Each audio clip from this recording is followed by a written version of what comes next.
Back to the movie rubric. I typed on here the menu rubric. I almost just started the podcast wrong right out of the gate. I am Timothy McDaniel. Cole Wright. And I'm Josh Glass. And I'm Timothy McDaniel. And I'm gonna talk slower this episode. You introduced yourself twice. I did introduce myself twice. No, that's I feel like that's a regular thing on podcasts. You never heard that before? No. The host introduces himself twice when it gets back around. I have not. You're fired as the host. Man, I'm fine with that. I don't even want to be the host. It just happens to be at my house. No, I listened back to our last podcast and relatively entertaining as far as like my standards for things go. But man, I sound like I'm trying to auction off the house. I'm trying to auction off Wakanda Forever. I spoke so quickly. So if you listened and powered through our last episode, I apologize. I've taken a lot of downers today, to try and get my speech down. I'm just kidding. I'm actually drinking coffee now as we speak. So, hey, we are going to be talking today about the movie The Menu. And I just got to say, boys, we gel. We gel. That was my... We gel. I will explain that line later. But oh my gosh, that's my favorite line of the movie. This movie. Oh, it was great. It was fantastic. Man, so if you don't know, The Menu takes the phrase eating the rich and it really just brings it to a whole new level. It was directed by Mark Mylod, stars Ralph Fiennes, Anya Taylor-Joy, and Nicholas Hoult. I probably mispronounced all of their names wrong to some degree. John was in it too. He was, yeah, he really was. I looked up. And I liked his name is just movie star. The movie star, yeah. He did say in an interview who he was trying to like recreate, and I forgot who it was. I think it was Jason Segel. I think is who he said he was going for, which I think is kind of hilarious in hindsight. I looked up Mark Mylod or Mylod, however you say his name, and he's done a lot of TV. He's done Succession, he's done Shameless, Game of Thrones, Once Upon a Time, and it looks like he's just done episodes here and there. Mm-hmm. As far as I could tell, this was his first real movie. So this being his first real movie, what'd you guys think about it? I loved it. I thought it was great. I thought it was fantastic. Like I didn't have high expectations going into it. I didn't even know what to expect from this movie as a whole. I've only seen like the one trailer that played before Black Panther, and I thought like, okay, this could be just one of those artsy movies that's just like, okay, it's just kind of meh. No, it was just great how it was shot, the acting, the humor in it was really good. Mm-hmm. So. Yeah. I enjoyed the movie a lot. Same with you. I really didn't know what to expect going into it. I was just kind of blindly going in and was very pleased when I came out. One of the few movies I've gone to recently where I actually did watch a trailer for this movie going into it. Mm-hmm. I was not expecting it to be a comedy, and I looked it up afterwards. I said, was this supposed to be a comedy? Something in my kitchen just crashed. My cat probably just knocked something off the counter. Don't worry about it. Just don't look that way. But the movie was supposed to be a dark comedy. It was intended to be that way. And it was honestly one of the funniest movies I've seen in a long time. I don't know if that's good or bad. Yeah. But it was hilarious. Yeah, I didn't know if it was supposed to be a comedy or not, or if they just like ladled little things in there. But yeah, I thought it was really funny. I don't know that the rest of the theater that we were in thought it was as funny as we did. So we our row was the only row that was dying at every course description. Yeah, I kind of wondered that. So backstory, a flashback, if you may, from a time that we were on a mission trip. We went and saw, Josh and I here did. Cole, were you with us? I don't think you were with us. I wish I was. Oh my gosh. Josh, his wife's dad, a few of us, we all went and saw a movie called Inside Out. Probably have seen it. Mm-hmm. And at the beginning of that movie, there is a short called Lava. And Josh is like, I try not to laugh. I've heard the story a million times and I can picture it. It's fantastic. Lava is supposed to be a cute, sweet, romantic love story about these two volcanoes.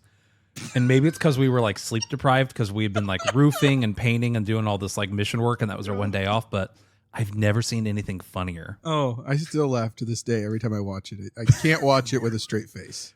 But I thought that we were going to get kicked out of that theater. Oh, yeah, for sure. We were getting dagger eyes. Oh, yeah. From people around us. Yeah, super uncomfortable, but hilarious. Yeah, I've never felt like I was watching a movie wrong before. But in that moment, I was like, I am not doing something right. Yeah. Something is wrong with me. And The Menu kind of did the same, where I was laughing most of the movie, but you're right. Aside from a chuckle here and there, most of the theater did not laugh. Yeah, there was like one lady in front of us that laughed almost every time we laughed, but the rest of the theater was like stone cold silent. They just don't have a good sense of humor. Apparently not. Or we are really sick and dark and twisted. Yeah, we're very morbid. I don't know. It was. I could hear Tyler, Timothy, whatever he wants to be referred to as, The man. laughing over everybody. The order. Your laugh was like echoing in the theater. I thought the movie was hilarious. It was It great. really was. I It thought was that really movie was funny. hilarious. So yeah, it is intended to be a dark comedy. We were not wrong for laughing. That was the goal of the movie from what I could tell. Man, but I really did love it. It wasn't gory like I thought it was going to be. I was expecting from the trailers it being rated R. I was expecting there to be a lot of blood and gore, but there really wasn't. It got its R rating almost entirely because of its thematic elements and just language. Yeah.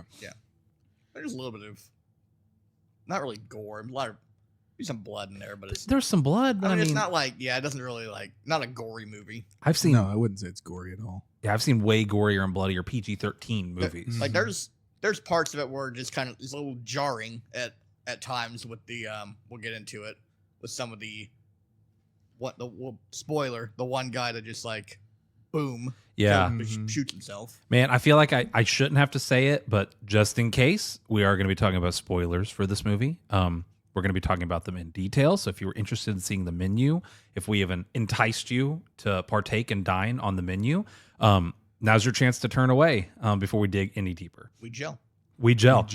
Okay, so that was the line that cued me in that it was supposed to be a comedy. Personally, for me, whenever she was like, we do this, we gel. And then someone was like, you guys gel? She goes, we gel! It was so good.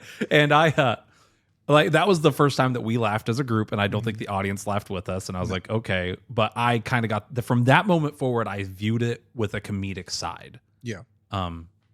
Really kind of turned the movie for me. Yeah. I'd say that was a turning point. But that was up pretty early on in the movie, too. Mm-hmm. In general, I mean, being early on in the movie, something I appreciate about this is sometimes suspense thrillers take a while to really get into and for more food puns, that takes a while to get into the meat and potatoes of like what the story's going to be. We had a lot of food puns this episode. Yeah, probably. Yeah. There was a lot of food porn in that movie last night. Oh my gosh, I've never been more hungry leaving a theater. But yeah, no, like it kind of got straight to the point pretty quickly. Like they were in the dining hall eating within like 10 minutes. Yeah. It didn't really waste much time on that, but that's good because it gave. Yeah. I feel like all the main stuff does happen within. Really, it's not a lot of sets that are in this movie. It's just merely the dining hall. Like, there's not a lot of sets. There's not a lot of characters. It's a very minimalistic movie. Oh, for sure.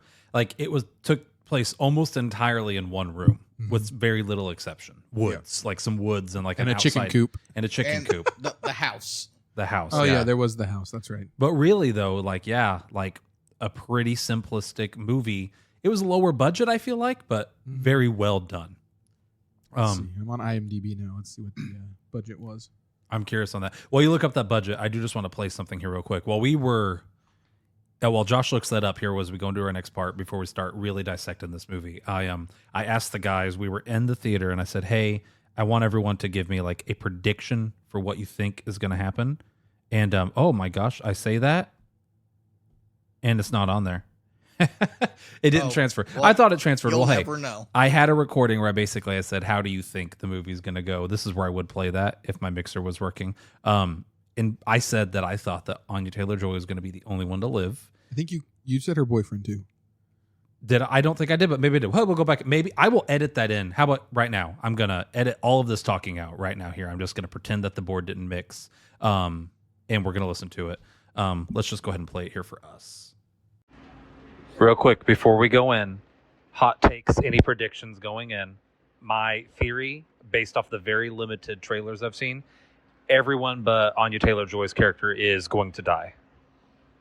I feel like that's probably a pretty good assumption, but I'm honestly up in the air. I have no idea what to expect. I think they're just going to sit down, have a nice meal, and order something off of the menu. All right, so obviously like the last course is dessert. Cole, what do you think the dessert's going to be? Ooh, I think Baked Alaska. I think that's on the menu. Baked Alaska. I don't even know what that is. All righty. Something was baked. Something was baked. Yeah. The restaurant. Yeah. It wasn't. I should have said s'mores. That was. Oh, you that's- should have. Yeah. Who would have guessed s'mores though? S'mores with no. the chocolate fezzes and the marshmallow fest. Yes. That was so good. So I don't know what a low budget is, but the budget for this was $35 million. I'm with you. Like, I feel like in the grand scheme of Hollywood, though, that's not much. Yeah. Let's Like- see what Wakanda Forever was. Yeah, our previous movie. So yeah, I was correct. But like you just said, Cole, that was a really safe bet to make. Yeah. I don't. But that's pretty to be expected. You got to take risks. But I will say the way in which she didn't die, I was pleasantly surprised with. I thought the movie was going to be slowly killing off the guests one by one. Mm-hmm. Like they would kill a person, then do a game to see who dies next, and then maybe like he would let someone live at the end, like it was intended to let someone go. But instead, that was never the intention, never the design. Everyone was going to die from the get-go. And I like the way that she somewhat outsmarted him, but also I think it's the fact that she didn't eat. I was wondering, I was like, well, could the other people have said I didn't like the food either? But then I realized she's the only person. She didn't eat a single bite. Yep. Yeah.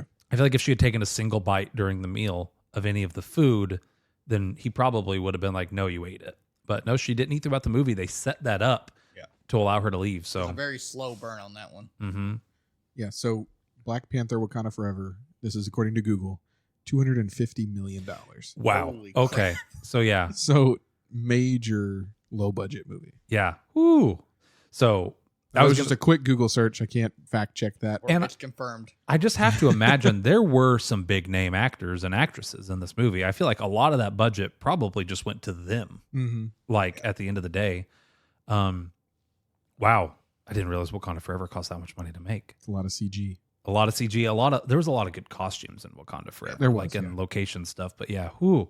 Okay, so for $35 million, this movie looked great. Cole, you said it earlier. It's a very artistic, artsy movie, but it's kind of parroting it. But still, Yeah. it was shot It's- very well. You brought it up last night when we were leaving. Like it's kind of like where it's kind of it is parroting the artsy Mhm. genre, because that's a lot of movies now are just they're artsy. They have to have some deeper meaning. They have to, if it's not some deep philosophical revelation that's happening in the movie, it's not good nowadays. Mhm.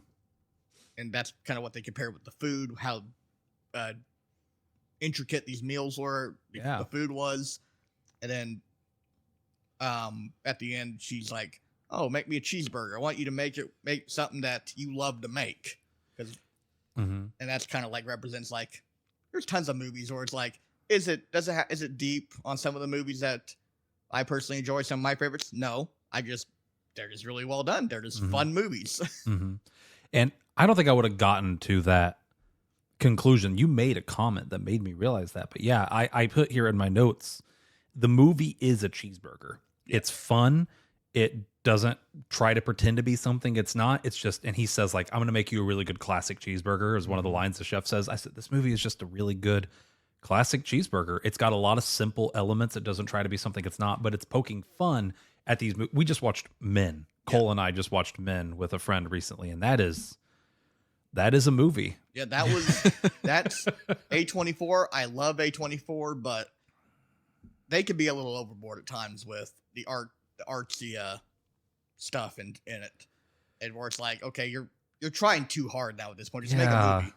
It was, and I left the Men, which is this very artsy, very well shot movie, not knowing what that movie was really about. Like I got a few things from it, and it tried to do all this symbolism and just like subversion of expectations. Like there's movies that are done well that they've done, like The Lighthouse, Midsummer, Hereditary. Those movies, I think they do it well on the artsy side.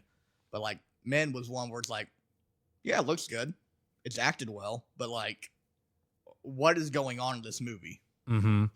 Yeah, whereas this one was, just It's kind of making fun of the people who was like gave it to you. Yeah, it's like those that are like, they have to have this deep, elaborate explanation, and all the guests are like, those people was like, oh, you just wouldn't get it. Those kind of people like, oh, I understand this movie. Like, no, you don't. No one understands a lot of these artsy movies.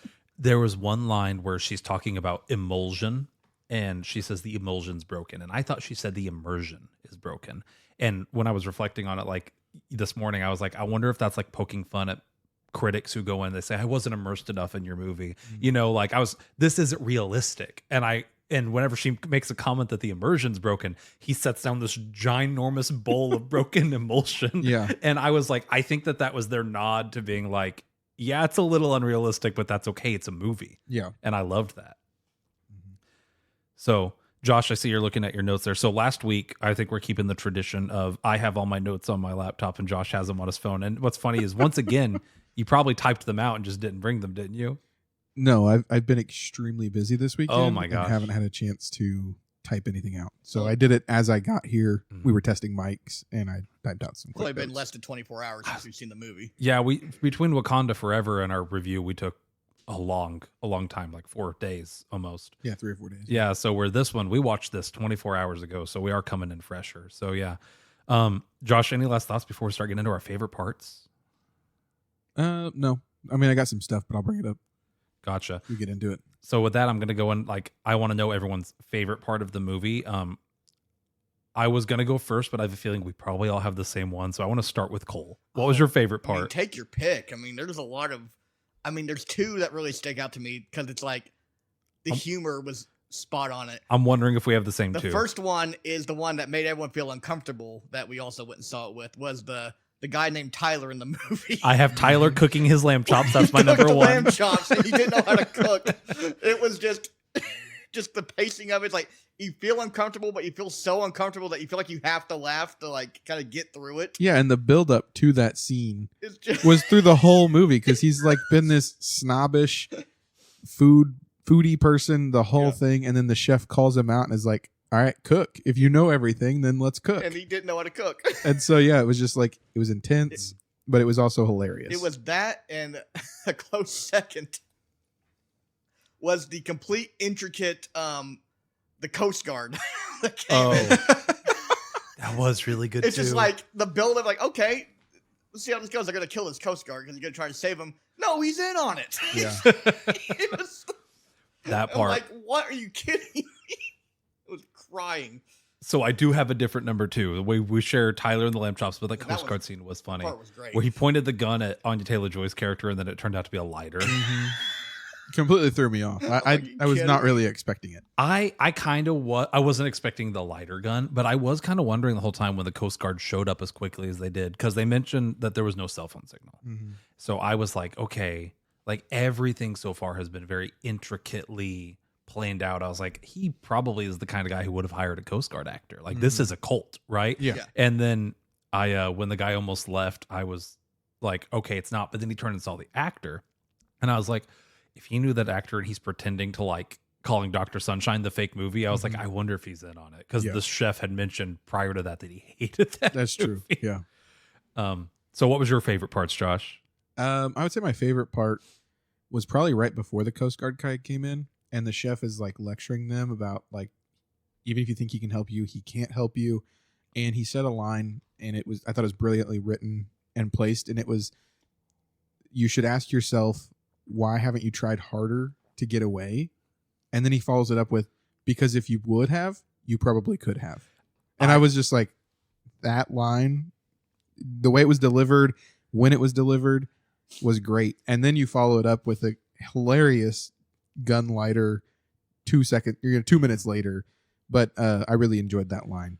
Yeah, no, and I was thinking that at the start of the movie when everything started to go south and the guy slammed the chair against the window and it turned out it was like very super reinforced. I was like, you know, if I know I'm going to die, I'm going down with the fight. Like I'm going to grab there was like 3 guys at that table. I was like, I'm at least going to try to take someone down with me, right? Not that in this movie it would have mattered. They all went down. Yeah. But but I thought that, and you're right. I loved that they commented on that. Yeah. They called it out. Yeah, you know, you're a bunch of rich snobs, and if you had actually wanted to, you probably could have got out of here. So what I had down as my second favorite part, we all had the lamb chop one, but my other favorite part was the burger that he makes. where there's like angels singing and it's slow motion shots. And at one point he plates it and he pushes down on the bun a little bit. Some grease ran down the side. And I've never moaned in a movie theater before. Oh, I was sitting right next to you. You definitely moaned. In that moment. I moaned at how good that burger looked.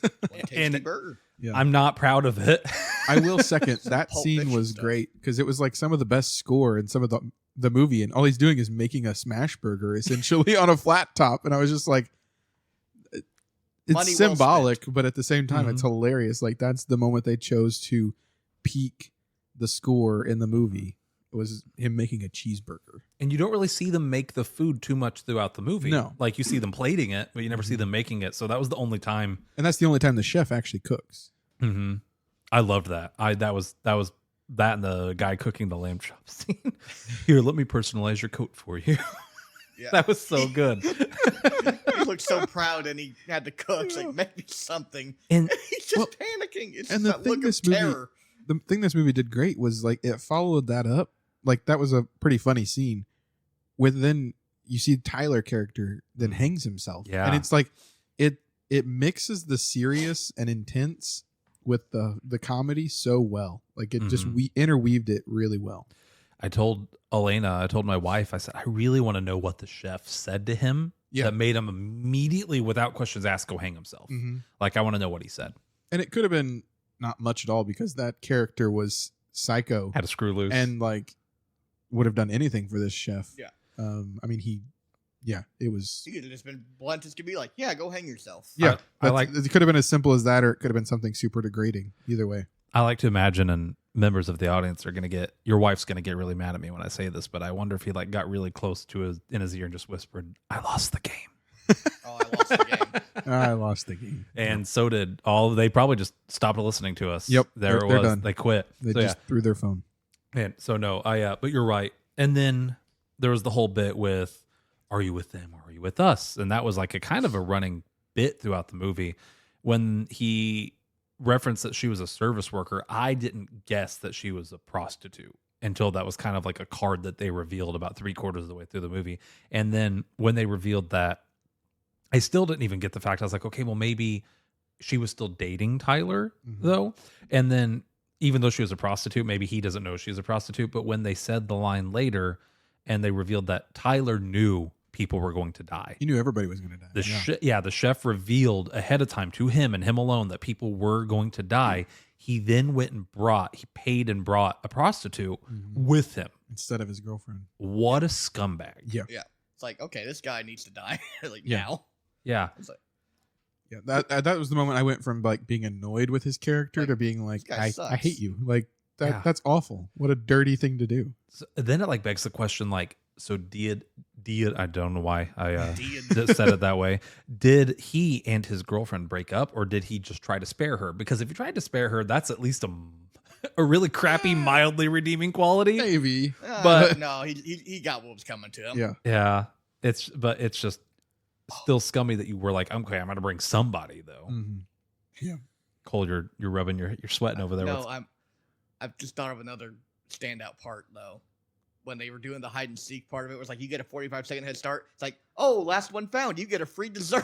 The guy just That hands was the cup. hilarious. I'm like, what is Guys going just- on? Hidden up in a coop, in a chicken coop, and then this door opens and they just hand him through like this dessert Looked type like thing. a Ferrero Rocher, Yeah. like Yeah. chocolate thing. Just Like, like oh, out of nowhere. last You one don't even found. see the server's face or nothing. Just like a hand. I was expecting like a jump scare, but that's what we got, and I laughed out loud at that part. Yeah, it was pretty funny. I expected them to get murdered when they were caught. Like I thought it was going to be like the most dangerous game or Yeah. whatever. I thought like when you I got did too, caught, you yeah. were going to die. Kind of was I looking thought that like. was how it was gonna. They literally just caught them and drugged them back. I Yeah. think it was literally just to embarrass them. It was That just was a the game. Like, whole you purpose. can't escape. Yeah. And then while they were doing that, the girls were inside having their nice, like, sit down with the other sous chef Yeah, who revealed that it was her idea have everybody die. to have everybody Yeah. die. And I was like, oh, wow. The second sous chef. The second sous The chef. first sous chef. F's in the chat. Yeah. Yeah. Oh, that was rough. That was the one part. I actually have that on like my dislikes as a love hate. as like I loved that scene, but that was also one of the few scenes in the movie that actually made me uncomfortable. And I think you knew what was coming. Yeah. They laid out the tarp, they laid out like the herbs, and This you're dude like, clearly hates himself. Hates the life that he chose. I didn't really know it was coming until just like right before it when they closed the curtains on the kitchen. And I was Yeah. like, okay. And then by the time I actually realized what was happening, it happened. yeah. When they laid out the tarp, I assumed that one of the guests was going to die on it. And yeah, when the guy basically popped his own brains, I was like, oh my gosh. And it Yeah. was so sudden. Yeah, it was sudden and it was graphic too, but not like gory. No, it in wasn't either way. gory. But it didn't pull any punches. And blood landed on another character that I would like to mention. This is actually on my dislikes. The mom. I thought it was weird that he like drug his mom into it. And he does say, I'm a monster, you know, like he admits it, but I thought it was so weird that he seems like his mom's kind of had a rough life. And then he was like, hey, by the way, you're going to die with me tonight. I didn't get that.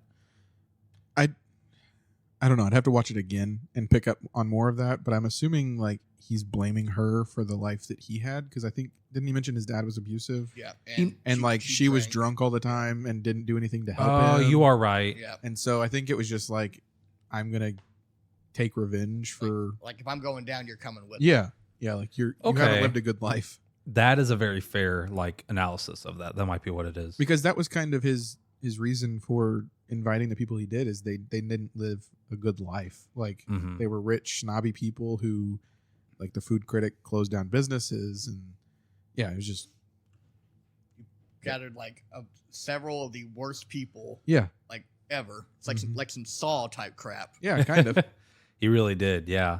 And if it hadn't been for some of like bringing the crew down with him, you know, he almost in a different movie he could be viewed as a hero. Yeah. Not like a like an anti-hero kind of way, but Mhm. like if it wasn't for the fact that he was literally leading a cult, Yeah. If he was just taking down rich people who were ruining other people's lives, you know, in a different film, people might respect him. People might cheer for him. yeah like a vigilante type Yeah. kind of guy. Like there are people that genuinely unironically support Thanos. Mm.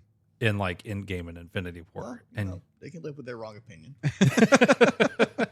you know, so yeah, I thought that was interesting. Okay, Josh, so you like explained the whole mom thing to me. Maybe you can explain another part of the movie I didn't understand.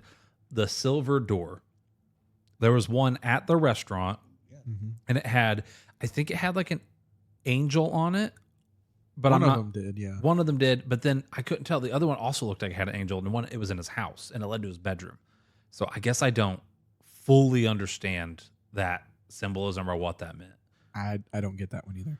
Okay, No. It was weird, yeah, and and I didn't understand why the guest relations lady had a key to it because she said no one's allowed in the chef's house. So like, why would she even have a key to it? yeah, that's I didn't even think about it. That is like a little point in the continuity, you know, kind of knocked off of it. I was fully expecting when we saw the silver door in the chef's house because it's set up by that point. That is going to lead back to the restaurant, is what I thought. Like, it's not going to make any sense why it's connected. I thought it was just going to do it because Yeah, why not at this point? Mhm. it also and it led to his bedroom, and his bedroom was basically set up like the restaurant. Like it was like a 1-to-1. Well, no, his house was set up like the restaurant. I thought that was his bedroom specifically. She No, went into that's at one No, point. the room behind the silver door was like a concrete Oh, yeah. bunker It looked like a big with like prison cell. mementos on the walls. I think. Yeah. But Anya Taylor-Joy's character seemed very upset. She goes like, you know, what the, like whenever his room was set up like the restaurant. It's weird, but I wouldn't say it's like devastatingly weird. So she seemed more offended by it than I did. That he I lived mean- in a kitchen. Yeah. I mean, it's established that the dude's a psycho. He's obsessed with his career choice. Mm-hmm. It's turned into it's his livelihood, and he's like, he says he takes his job seriously. Evidently, he takes it really seriously. Yeah. Very. We finally got to see a Paco Jet in the best way possible, and that she defends herself. She ends up taking down the the house. product placement She takes down, the service maid with the Paco Jet. Did you not Okay. catch that? I didn't catch that. No. right to the dome. Yeah, the big like machine that she ends up ripping off the counter and Mm. beating the girl to death with to save her life was a Paco Jet. Okay. And it's it just shows that brand Yeah. right front and center. Like, nice product placement. I kind of want a Paco Jet after this movie, though. I honestly can't even tell you what that is. It was the thing that they said made like snow-like textures in food. I don't know what I'd use it for, Makes snow-like textures for food. but yeah, I mean, yeah, They maybe made like milk snow with it or something. something like that. Yeah, but we could find something to make it with. Man, I am not the cook for that. Man, so okay, we talked about favorite parts, and we're kind of like we're starting to like teeter into it. So let's just go and jump into at least favorite parts. And I think I mentioned it earlier. The sous chef shooting himself was a great scene, but my least favorite part of the movie. Just because, and not in like a bad way. It was my least favorite part in a good way, in that it made me uncomfortable. I had a hard time coming up with the least favorite part for this movie, so I had to put that because it did such a good job making me uneasy. That probably is my least favorite part. I mean, that part was rough. I mean, I think I cringed more at the dude getting his ring finger chopped off. I definitely cringed more at that one. Oh, that was pretty. Because it was more drawn out. You knew what was happening. Like, You saw it coming, and like my hand like clenched. Him struggling, him fighting it happens. Then you just hear him wailing for like minutes afterwards. It's like in the background of like whatever's happening. It was a great acting. Well done. I mean, the acting in that scene was phenomenal. I really genuinely felt like his finger got cut Oh off. yeah. And then the lady picks up the ring and is like, "Your husband's ring, madam." Yeah. I was like, what? And then Oh my gosh. I guess I'm not as upset about that one because I feel like he had it coming. Like they've established that he is clearly cheating on his wife. So And they cut off his left ring his finger. left I'm ring just finger, getting and then, that. and then Like, handed his wife his ring. Yeah. Oh my Oh gosh. man, that was The metaphors and symbolism is Yeah. just like, ugh. They're pretty like some of them are really on the nose. Yeah. Like I feel like that one's personally on the nose. But yeah, if you're not I thinking didn't about catch it, that one, it's no. before that though. Another funny line where it's like, "I'm gonna handle this." Like, which hand are you gonna be handling this? And the guy's like really confused. Like, shall we choose for you? So left-handed is. How about your left ring finger? Yeah. Yeah, and then they brings out that knife and just. and then they handed his wife his ring. So I feel like he at least had it coming. Whenever they started doing that, I was like, you know what, this guy's a scumbag. The sous chef, I genuinely felt bad for. Yeah. Like I mean, all of the staff I kind of felt bad for because it's like a cult. they've been there. They got Stockholm syndrome. It's a cult. Yeah, it almost makes you wonder if the sous chef had not worked under him, would he have found success opening up his own restaurant? Probably would have, right, to some degree, you know? So I felt bad for his staff in general, but especially that sous chef. Mm-hmm. I mean, I see a bunch of Midsummer parallels though. Cole dressed in white goes down in the big old thing of flames. Pretty wacky. Yeah, a little bit. I would say my least favorite part, and it kind of touches back on the budget. I felt like the mix was a little harsh in some points. Like some things would happen, and I'd be like, "Oh, that's a little harsh." Like it wasn't mixed properly, and I feel like that kind of took away a little bit of the movie. Did it break your emulsion? It broke my emulsion. Yeah, yes. Yeah. And then I kind of put on here that I wish I had a little bit more backstory on some of the characters. I think it was done for a reason, but I feel like if we could have gotten a little deeper in some of the characters, I would have felt a little bit more invested in the movie. Yeah. No, I agree with you on the character backstory thing. They went into more with some than they did with others. Mm-hmm. Like the three guys sitting at the table, their only thing we know of them is that they worked for this corrupt billionaire. Yeah. But then like they were kind of hiding it.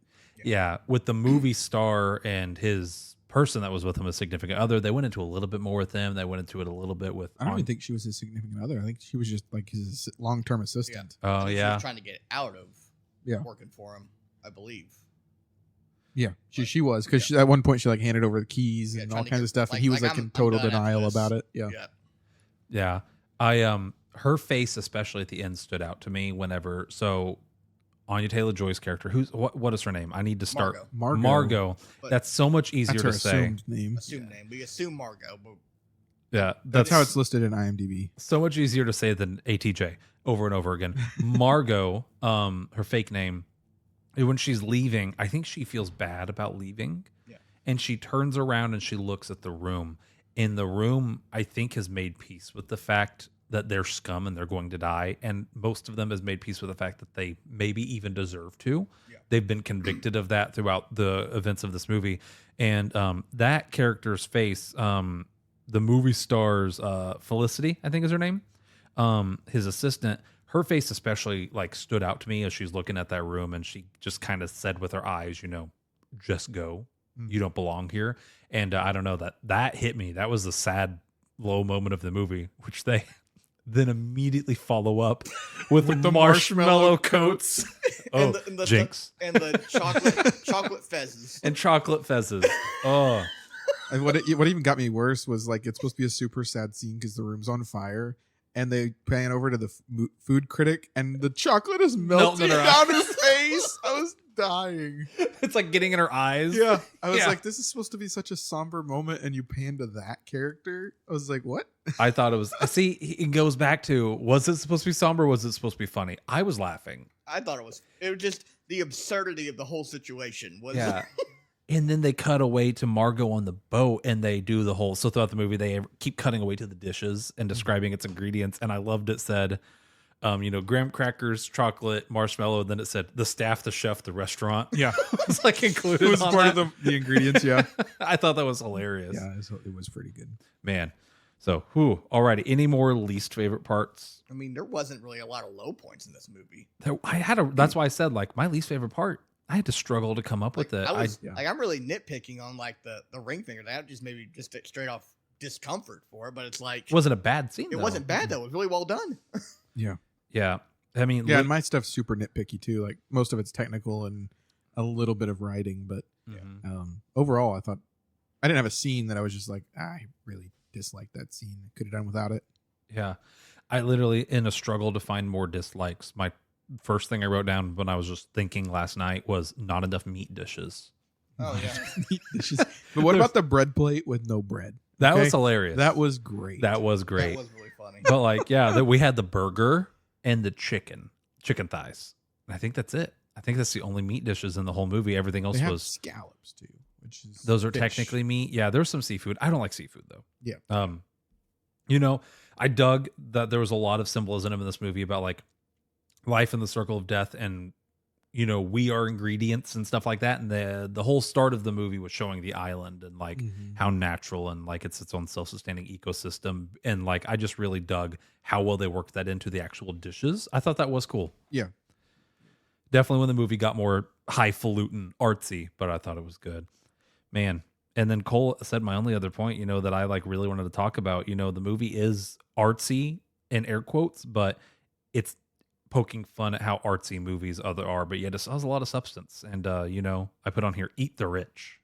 Yeah. That really is kind of like the core theme of this movie. We all know there's people out there that are just like, I'm not going to go see this movie because it's not artsy enough. It's not deep. It's not. Yeah. But some of the best movies aren't artsy or deep. Like we talked about it because for those of you who don't know, we have a group that gets together and we watch movies. We talked about it. Airheads is what we watched. Airheads was great. Airheads is one of those things that's like, you don't really get movies like this anymore. Like it's just a genuinely good movie. There's not really a lot of. It's a fun movie for the sake of being fun. Yeah, like Hot Rod. Simple. I was getting ready It's a fun movie for the sake of being one fun. of my favorites, School of Rock. Another one. It's like it's fun. It's simple. The premise is easy to understand, and it's enjoyable. You can rewatch it multiple times and enjoy it every single time. And Josh just said it. Hot Rod's one of my favorite movies, and it's not trying to be anything other than a dumb bro comedy. Pacific Rim is a movie about giant robots punching giant aliens, and I love that movie. It is so good. And, I think it resonates with me. It probably resonates with you. We're all musicians here. You get that way with music critics as well, especially once you get into more, we listen to a lot of rock and, stuff like that. So it's not as much with us.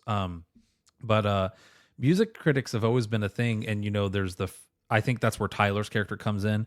Everyone always talks about how, well, you don't have to be a good cook to know if your food is good. You can study and learn all about it and be a bad cook. And it's kind of the same thing with music. You don't have to be a musician to know whether music's good or bad. But music critics, on the other hand, their job is to critique and break stuff down. And some of them just, They don't know. they take the fun out of it. They just really lay into it. So an album that doesn't want to be anything more than just a fun rock album, sometimes music critics tear it apart unjustly.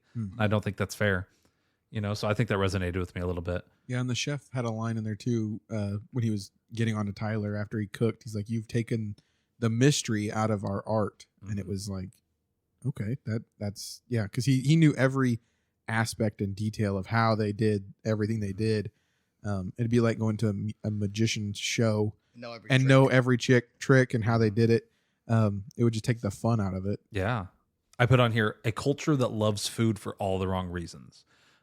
Every single person in that room was there because it was the place to be, because they had the money and they wanted to flex, because they even like the one older couple, the guy who got his ring finger cut off, he's apparently eaten there 11 times and doesn't remember a single meal he's had there. It's just a restaurant for him. Yeah. And and then you got Tyler, who was there. He knew he was going to die. He was there because of the profile. He wanted to meet his idol, so no one was there to just enjoy good food. They were all there for the wrong reasons. I think that's, I don't want to say the word powerful, but it is a little, it's interesting. It's intriguing. And I think there is that actually going on today. Oh yeah. Yeah. Doing things just because it's the cool thing to do, or, it's what other people that you aspire to be like are doing. Yeah. Like that influencer status. Yeah. Man, we got way more heady on this episode than I thought we were gonna. I was not expecting us to even touch. We are not philosophical guys. I'm sitting here sipping coffee and we're sitting here in a room we play D&D, and I wasn't expecting to even like broach this stuff. But man, I think it speaks volumes of the movie that it prompted the three of us idiots to have this conversation. Yeah. I think that's a good thing. Yeah. So, alrighty, man. Last question before we plug stuff into the rubric. The ending. Do we think she's going to die? I think yes. Yeah, part of me thinks yes. Because they set up the meat thing. They set up the meat, which we go back. The beginning, when they're taking the tour of the island and they go to a smokehouse and they look at the meat, and they set up that if you eat meat after a certain day of dry aging, that it's going to kill you. Mm-hmm. And I feel like that's a super specific Like, why would plot they bring point that up? to bring up if they're not going to use it in the future. And then the second reason why I think she might die, and we talked about this right after watching it, when she takes that last bite before it cuts to the credits, there's like a musical sting that just like something bad was in that bite. And so yeah, I think eventually she dies. I think the fact that the boat like crapped out right in the middle of the water right before, and then she decided to eat that burger. Yeah, I put on here, Chekhov's gun, which is the idea that if you introduce an element in a movie, it should be useful to the narrative. And if it's not useful, if it's not going to come back later, then you need to start cutting stuff out. And like you said, that's such a specific line about the Nordic smokehouse. Yeah. And everything else in this movie was so meticulously placed. I feel like they wouldn't put that line there if they weren't implying something. Yeah. So it's going to bother me though. Cole, what are your thoughts on that? I would agree with you guys. I think she does die. Josh's point out, because like you kind of get like that chill with like the musical sting there. Like, that's not good. Then it just credits. Like, okay, well, we're done here now, I guess. So Yeah. I mean, that probably makes sense, or kind of wants to leave you on that just kind of like uneasy feeling. Yeah.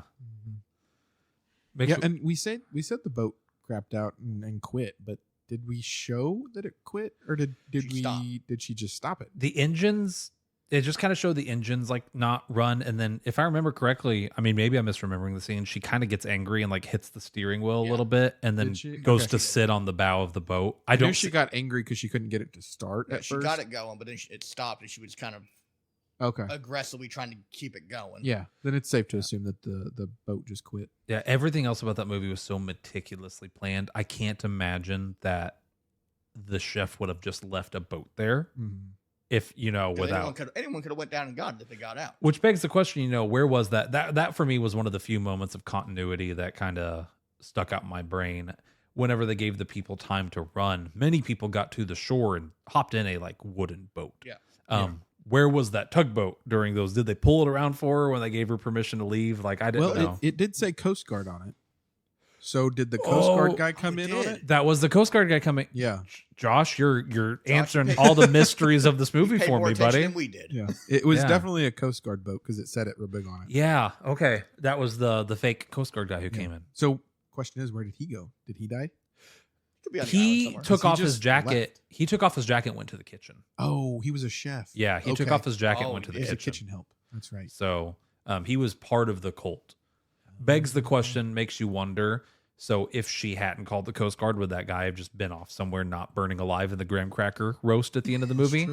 Or did the chef just know that was going to happen? Maybe he had a plan where if no one radioed, the Coast Guard was just going to show up, because he definitely was. He was very extra. He was hamming it up with theatrics. Yeah. Man. Alrighty. Lots of things that make you go, I COVID really ruined the movie industry. And now that things are opening back up, I feel like I haven't had a really good experience at the movie. We talked about it a little bit on the last podcast, just Marvel movies have been the main things that I've gotten out of the house to go see, and they've just all flopped. This was totally out of left field, not something I was expecting to be good, and I loved it so much. So Speaking I was of very COVID, pleased with it. They mentioned COVID, in a very Yeah. but it wasn't like a slap in your face, like political or anything like that. Yeah. It was very well written. Into like the a very movie. good natural line, something that someone would really say. Yeah. Yeah. I think it was in a post-COVID world. It's a very common line. Yeah. that He was you talking hear. about his boss, and he said he kept you open through COVID. Mhm. Well, which is a thing that people had to do. They had to get buyouts when their restaurants couldn't be open. So I thought it was very well placed. also makes you think. Sorry, as I swallow my coffee right into the microphone. Also makes you think if the boss hadn't kept them open through COVID, he'd probably be alive right now. Probably. It was a good deed of his that got him drowned in a lake wearing angel wings. How dare he? Yeah. I was curious when we saw the angel wings, like, what's gonna happen with these? I kind of Yeah. chuckled, like, what now? Like, what's Yeah. happening? It was already going off the rails at this point. Oh, like, how are they gonna top it? And it just got more and more insane as the movie went on. That was probably the most like far-fetched killing in the movie. It's just like, It's like, The- how do you what? Like, there's a giant crane out there or something. They holding this lowered guy him. up Yeah, and he was just like on a- lowering him Yeah. into the water. Super slow too. Super Like slow. Yeah. so slow. that's another part that like kind of makes you feel like it's a little uncomfortable too. This dude's thrashing for his life, and Yeah. he's gonna He's drown. getting lowered into the lake. That one really big air bubble at the end that just Oh yeah, popped at the top. Mm. Oof. That was a rough scene. yeah. Kind of forgot about it. I think my brain Repressed it. repressed Oh it yeah, because they had all the other traumatizing scenes that make you like that happened too. That was good. and he was the three guys that were working for the shady boss. That was the shady boss. That was the shady boss. So that's why he died too, Mhm. because he was a shady guy. Yeah. Because I don't think we mentioned it, but everybody that died had some sort of something that they had done wrong. Yeah. At least in the chef's eyes. Which is one of the reasons that I wondered if he actually let her live at the end, if he gave her bad meat. And and because I'm still on the fence, because everything in his kitchen itself was very meticulously curated. So would he have had the spoiled meat in there? I really don't know at the end whether that's gonna keep me up. Now that you said that, I'm second guessing my decision, Yeah. my answer. Yeah. This I don't is know. like the top at the end of Inception. Yeah. We're never gonna know. It's gonna be something people argue about. If people go see this movie, please go see this movie. Like Yeah. if you like dark comedy suspense movies. So we can't do it justice. No. Yeah. No, it definitely deserves at least one viewing. Yeah, for sure. That was my wife. My wife said, like, I'll probably never watch it again. Yeah. And I was like, I'm probably going to buy it on DVD. My wife will be on the same boat. She won't watch Huh, it either. vote. This is a good movie that, like, honestly, like, we need to get, like, Innocent, a few of the other guys together, that we know would like it and have a second viewing on. Because I'd like to watch it again. Maybe I miss some stuff. Yeah. So maybe I there's some definitely things think there's missed. something we could pick up on a second show. Yeah, for sure. Alrighty. Hey, let's start plugging stuff in. I'll go first here. Continuity. I'm going to give it a 5. I think there was not enough out of place in this movie to warrant knocking off a point. It was one of the most meticulously crafted and put together movies I've seen. I gave it a 5. I'm gonna go 4.5. Okay. Reason you knocked off that 0.5? I think it's more so why does the one chick have the key to the chef's house even though no one's allowed in there? Okay. I mean, that's a nitpick. I couldn't justify giving it a 5 though. Yeah. In my mind, it was like she has keys, but maybe she's just told not to go in there. Yeah. Maybe it's like a master key or something. But I can see that. I can understand that knocking And off also a the silver 0.5. door in the restaurant, they don't really Explain it. They set it up, but they don't really touch on that one. Yeah. I almost wonder if it's a second bedroom Ooh. because he's just like so obsessed with the restaurant. Like he's might got his be. own bedroom there. That could be maybe cracked it, Josh. Josh is more in tune with this movie than me and Cole combined. He's on it. So, alrighty. So, Josh, for you. Continuity, I'm going to go with 5 as well. Okay. There wasn't very much, if anything major, that they left out or didn't come back to. Yeah. Plot, once again, it was simple. It was meat and potatoes. It was a hamburger. It got straight to the meat of it. I'm going to give it a 5 for plot. Yeah, I mean, I would agree with that. Like, I didn't know kind of the direction it was going. Like, because we went into it, I'm like, I have no idea what this movie's going to even be about. But I think as a whole, it was very this is pretty straightforward. Like, it's not like it's some complicated plot where you have to dissect every little thing. Yeah. It gets right to the point. Yeah, for sure. Josh? I'm gonna go 5 as well. Okay. Just echo all the same reasons that you guys just gave. Could you not copy our scores, please, for the next one? Josh. Thank you. Characters. We always talk about judging when we do this rubric here, and explained it a little bit in episode 0. We want to judge them within the context of the movie. I feel like every character in this movie served its purpose very well. They were all different. I knew exactly who they were and why they were there, what their motives were. I'm going to give characters a 5 for that same reason as well. It was very well put together cast of characters. I'm probably going to go 4 on the characters. I mean, they were really well done. Don't get me wrong, but it's like some of them were like, I still don't have that kind of like, I guess they don't give a lot of backstory, and that kind of does help, like what Josh said, but it's like, you don't really, like, I want to know more about these characters. They didn't really give a lot. They didn't necessarily need to. That's a nitpick, though. See, Josh said that earlier. I kind of agreed with him, and then I thought about it more as we kind of went around the table, and I was like, I don't know if I needed their backstories. Like, I need to know that they're rich and they're there for shady reasons. Yeah. And I don't know if, like, personally, they're all terrible people. yeah, I'm happy not knowing, but yeah, that's a good reason to knock a point off, though. Like, if that's something you want in your characters, Like, I get kinda that. I want to know a little bit more about them. Like you kind of get why they're horrible, but like I want to know a little bit more why they're horrible. Like, why do I really want to hate these people? Maybe they'll write like a prequel Oh, that just like wouldn't be bad. has nothing to do with them eating. It's just their I backstories. just want John Leguizamo's Jason Segel impression. Yes. All right, and Josh. I'm gonna go a 4 as well. Sounds like I'm copying Cole, but Yeah. it's really because I too wanted a little bit more backstory on the characters. I don't need full flashbacks of like their lives, but just they sprinkled in little bits of different people's backstories, but just be a little bit more direct with it of like who these people are and why they're there. Yeah. Okay. Direction. I think we've talked about it. I think that the director, especially since this is his first non-TV thing, the best I could tell, and for how low the budget was, I think direction for me was there were a few audio things, but kind of going back to the broken emulsion, do I want to knock off a point for a few audio things?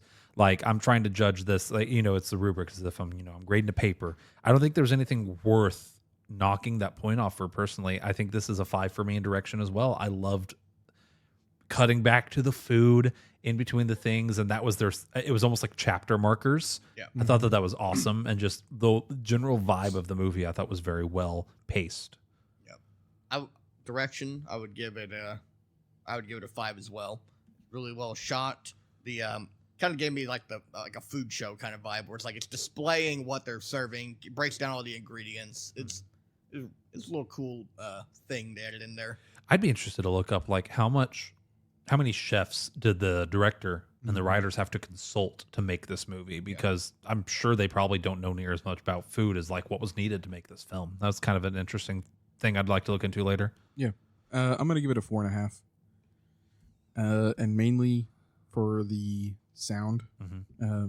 There was just a few moments that actually it was very harsh for my ears. And it was shot really well, but the sound was just a little bit lacking. And I think that's just where the budget kind of fell out a little bit.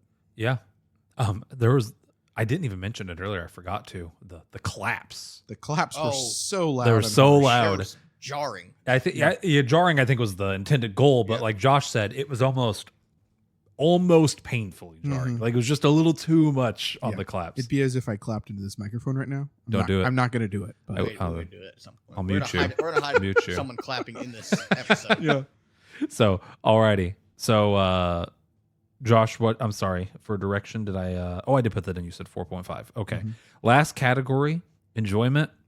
Man, I like it. I'm sounding like a broken record here. It's a 5. No movie is perfect. There's always going to be something not there. But as far as being as close to as perfect of a movie as you can get for the budget, for what it was trying to do, I loved this film. Like, as a dark comedy thriller, it's a 5 out of 5 for me on that front too. If I could give it more than a 5, I would, but I'm gonna give it a 5. You can. I'm not going to score it, but you can. I would give it at least a 7.3. 7.3. But no, 5 for me. It's just really well done. Yeah. I went in with low expectations, like I said, but it exceeded those and then some on what it was. Just very well done movie. Yeah. Yeah, I'm a 5 as well. Pure enjoyment coming out of the theater. Didn't have very much to complain about or question. It was just a really, really enjoyable movie. Yeah. So, I mean, man, plugging all those in, that gives the menu for us 3 a total score of 96%. So, high A. That's awesome. You know, I would say I was going to like brag. That's our best one so far, but it's number 2. It's the second one. There's hope for the movie industry still. Yes. There's hope.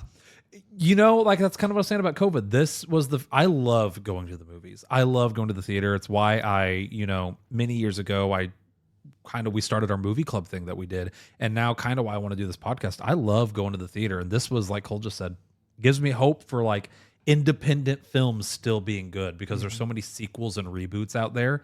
This was a breath of fresh air. This is one that like you don't need to follow it up. It's a good standalone thing. Mm-hmm. Like if they do a prequel or sequel, I mean, I feel like that would kind of ruin it. Oh yeah. Yeah. It would ruin some of the mystery behind the movie. Even though I said I'd kind of like backstory, I don't necessarily want a whole movie dissecting every single character. I just wanted a little more information. The more movies you put out, the more chances there are you retcon something or unintentionally do something, and then it just kind of ruins the whole thing. Oh, yeah. This is a movie I think I'd love to watch the director's commentary on whenever it does come out on DVD. I don't do that often, but I think this is one that I would love to watch director's commentary on. I think it'd be really cool to kind of see where their thought process was. Maybe they'll explain the door, maybe give us, there's probably some stuff I missed. Oh, yeah. I'd love to see that. I did ask my wife shortly before we started filming this. Everything okay? I'm good. Oh, you had a weird look. Sorry. I want to make sure you look pained. No, I'm good. I just want to make sure. I asked my wife a little bit before we did this I wanted to plug her scores into the rubric, see what she gave it. Continuity, she gave it a 4. Plot 4. Characters 5. Direction 5. Her enjoyment was a 3. A 3. And I think that it kind of goes back to in the theater, our row, me, you, and Cole especially, were laughing. And I don't think everyone else in the theater was ready for or expecting a dark comedy. Mm-hmm. And I think it was not what they were wanting. And I think they did not enjoy it because of that. At least not as much as we did for the reasons we enjoyed it. So, yeah. Do you know your wife was with us? Do you know what she would have given on the enjoyment scale? I didn't ask her. She'd probably be a 4. Probably a 4? If I had to guess. Nah, definitely a 5. I looked over at her a couple times and her jaw was on the floor. My wife? Yeah. Oh, yeah. Yeah. She said she bought snacks or whatever before the movie. And she's like, I ate my snacks like 10 minutes into the movie and I don't think my jaw closed the rest of the movie. See, I looked over at her when it was the guy that killed himself, and her jaw was like just in shock. I was trying to contain from laughing. Yeah. Oh my gosh. Yeah. And I made the comment to her joking, and who knows if it was actually supposed to be foreshadowing or not. But the thing about the meat shed, Chloe, if you're listening, I'm sorry. We're not meaning to pick on you, but we're totally picking on you. Chloe is notoriously poor at picking up on foreshadowing. Terrible. It's abysmally bad. It's yeah. So they did the comment in the meat house, if we serve it at the 153rd day, the proteins break down, it turns into bacteria, enters your bloodstream, and you die. And I whispered over to Chloe, I go, Chloe, I bet that's foreshadowing. And she just got so bright-eyed and jaw hit the floor, and she goes, what? I wish I could watch movies through her point of view. Yeah. I bet they're so much better. Yeah. Man. So, hey, final closing thoughts. I think that's about it. I meant to ask if we thought she lived or died here at the end, but I already asked it. So, any last, I feel like every time we're about to move on to the next thing, we all have a thought. Any last things before we round this episode out? I think we said everything that we could say. I mean, without, this episode would be 3 hours long if we really wanted to pick apart every little thing. It could be longer than the movie, yeah. It would. There's a lot to discuss, but the main points we hit, there's still a lot of funny parts that we didn't even touch on, but I would just advise just seeing it for yourself. Yeah. I will say the biggest flex in the movie was when he printed the pictures on the tortillas. Yeah. I was like, what a flex. That was in the preview. So I kind of knew, but actually seeing it unfold in the theater was just what a flex. And it's the one where the guy's taking the picture this just happened an hour ago. It made me wonder. I was like, if he hadn't been taking photos of the food, what would his pictures have been of? Yeah. But we'll never know. It's probably because the chef knew that he would be. He's going to mess up. he's gonna do it, and they didn't ever tell him not to, or they told him that you shouldn't. But he Yes. did But anyway. they didn't ever stop him from doing Yeah. it. He's a foodie. You Yeah. know, that's his fault. He loves His studying Instagram reel is food. probably nothing but food. Every time he eats food, it's funny because he never comments on the food itself. He always like picks out the ingredients And how it's done. and how stuff it's like done. that. Yeah, he's more about the process and the ingredients. He never once comments about the food in the way that a critic would. And I think he eats the clam on the boat and he goes, it's laughably good. It's so funny. It's so good. And like, Yeah. he doesn't comment on its flavor at all. What makes it good? He doesn't know. Yeah. Yeah. Just, No. I think that's, yeah, he's there for the Instagram pic. So Yep. good comment. Hey, is that it? Are we done? We're at an hour 50. Josh and I, when we sat down before you got here, Cole, we were like, I feel like this one's going to be shorter than Wakanda Forever. And it is a little bit, but we easily talked for an hour there. Oh yeah. There's a lot to talk about. Yeah, for sure. Man, so hey, with that, I'm going to wrap it up. Thank you guys. If you've listened to this far, thank you very much. Tomorrow we're going to be recording an episode 0. It's going to go up on Spotify ahead of this one, where we are going to explain how the rubric works, why we're doing the podcast. If you missed that, go back and check it out. Go back and check out last week's episode where we reviewed Wakanda Forever. I hope I talked slower this episode, so don't try to buy anything. I know I sound like an auctioneer. Don't try to buy anything. And what are we doing next? I think we're talking about doing Violent Night or Meg next, right? Well, Megan Megan. comes out in January. Okay. So we still got a bit, but Violent Night comes out soon. Violent Night comes out soon. Bones and All is maybe the other one I'm thinking. Bones and All is that- possible. Suck. I don't know. Is that what one comes out in December? Violent Night does. So it's Violent Night comes out in December. Bones and All comes out this week. This week, that's what it was. So This week or next. we've talked about. So stay tuned. We're not sure what we're going to do next. I really think we should do Bones and All. I think it's going to be neither of terrible. those movies. I We'll don't see. know that I can sit through Bones and I All. smell You don't ya. think you could sit through a lesbian cannibal love story? It's not lesbian though. Oh, I thought the trailer opened. I've only seen the trailer once. She totally was about to make up on some chick and then bit her finger off. I mean, Well, there's that, but then she finds a guy. Oh, okay. Yeah. So you don't think you could sit through a straight cannibal love story? Is that your problem? If it had been lesbian, would if you we watch it? If we want that, just watch Silence of the Lambs. Yeah. Josh is like, I don't know if I could watch hetero movies anymore. You're gonna get us canceled. Man, we're I feel like I'm going the other way. we're batting 1,000. Yeah, right that's here. true. Yeah. So, alrighty. Hey, on that note, we are going to end it. Hey, thank you guys for listening. We'll talk to you next time.